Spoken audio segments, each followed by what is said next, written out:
for a period of 4 months in Kashmir.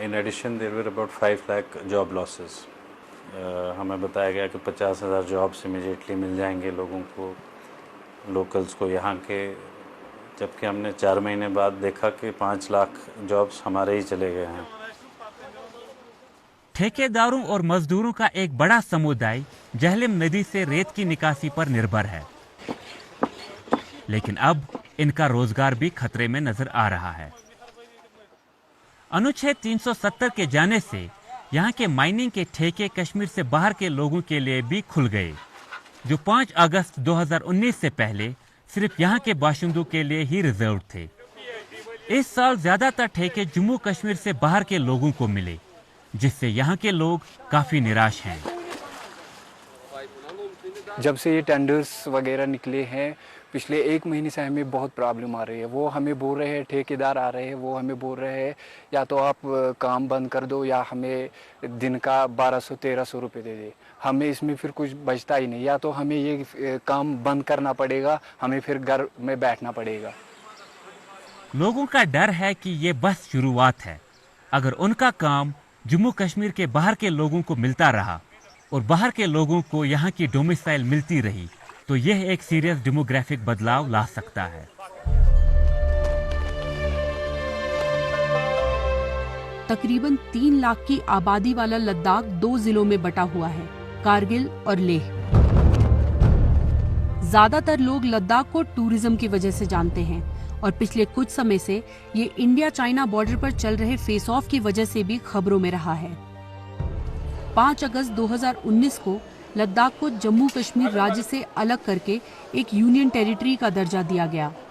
एक अलग union territory की मांग लेह में पिछले कई दशकों से चली आ रही थी, लेकिन कारगिल में हमेशा इसका विरोध किया गया। स्टेटहुड खत्म हो गई, 370 का खत्म होना वो भी एक मेजर सेटबैक था। यहाँ के लोगों को काफी एक शॉक हुआ उससे, और यूनियन टेरिटरी जो थी वो कभी भी डिमांड नहीं थी यहाँ के लोगों की। पिछले साल लोगों में यहाँ पे काफी एक रिसेंटमेंट था, काफी एक आक्रोश था, जिसकी वजह से यहाँ पे काफी प्रोटेस्ट भी हुए। बट 1 साल के बाद अगर यही करगिल के लोगों का अगर हम देखें तो लोग इस चीज पे आपको बात करते हुए नजर नहीं आ रहे। कहीं न कहीं लोगों को मालूम हो गई है कि अब यूनियन टेरिटरी एक हकीकत है और इसको रिवर्स नहीं किया जा सकता। लद्दाख को यूनियन टेरिटरी का दर्जा तो मिला, लेकिन अभी भी लोगों की 2 बड़ी मांगे हैं। एक, उन्हें अपना लेजिस्लेचर दिया जाए, और दूसरा, जॉब्स और प्रॉपर्टी राइट्स की हिफाजत की जाए, जो कि पहले उन्हें अनुच्छेद 370 से मिलता था। जहां जम्मू कश्मीर में बहुत सारे कानूनी बदलाव किए गए, वहीं लद्दाख में अभी तक कोई भी ठोस बदलाव देखने को नहीं मिला। हमने कुछ स्टूडेंट्स, पत्रकार और व्यापारियों से बात की। अभी भी बहुत सारे कन्फ्यूजन्स है कि कैसे चल रहा है, क्या चल रहा है, because there is no orders. Few say कि डोमिसाइल लॉ आएगा, डोमिसाइल लॉ किस तरह से आएगा, वो भी एक कन्फ्यूजन्स है। एंड मोर और लेस एक ऐसा लीडर नहीं है जो हमें लीड करके ले जाए। आज लद्दाख एक ऐसा टूरिस्ट डेस्टिनेशन बन चुका है, दुनिया भर के लोग यहाँ पे आके कमाना चाहता है। अगर ऐसा यूटी बने, कल को बाहर से सारे कॉरपोरेट्स आए, सारे जॉब सारा लूट के चले जाएंगे तो लोकल को कुछ नहीं मिलेंगे। वो हमारा कंसर्न है। यूथ के बीच में बहुत सारे कंफ्यूजन है कि अब एम्प्लॉयमेंट की रिगार्डिंग क्या होगा, कि बाहर के नॉन लद्दाखी के सारे जॉब्स लेके जाएंगे या फिर हमारे लिए जॉब रिजर्वेशन होगा या नहीं होगा। करंटली उसका कोई स्टेटस कुछ पता नहीं है, तो बच्चे काफ़ी कंफ्यूज भी हैं। लद्दाख के आम लोगों के मन में कई सवाल हैं, मगर यहाँ के रिलीजियस लीडर्स का कहना है कि सरकार पर सवाल उठाना जल्दबाजी होगी। इट्स अ न्यू सेटअप, पूरा एक छोटे डिस्ट्रिक्ट से एक यूटी बन गया है, तो इट विल टेक टाइम।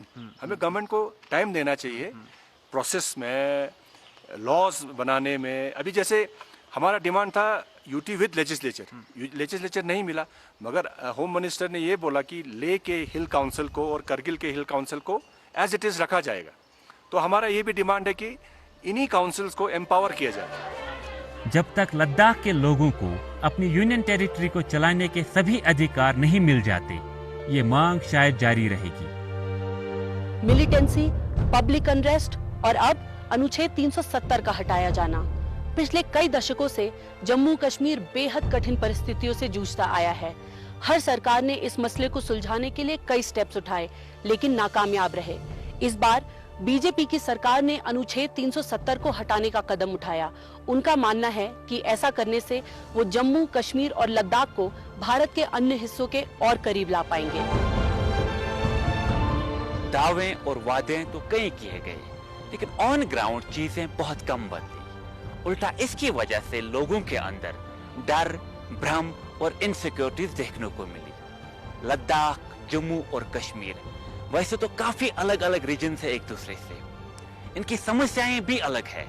एक चीज जो इन तीनों रीजनों में कॉमन देखने को मिली वह अनिश्चित भविष्य की चिंताएं। मेरे सहयोगी नेहा शर्मा के साथ मैं आमिर पीरजादा, BBC न्यूज।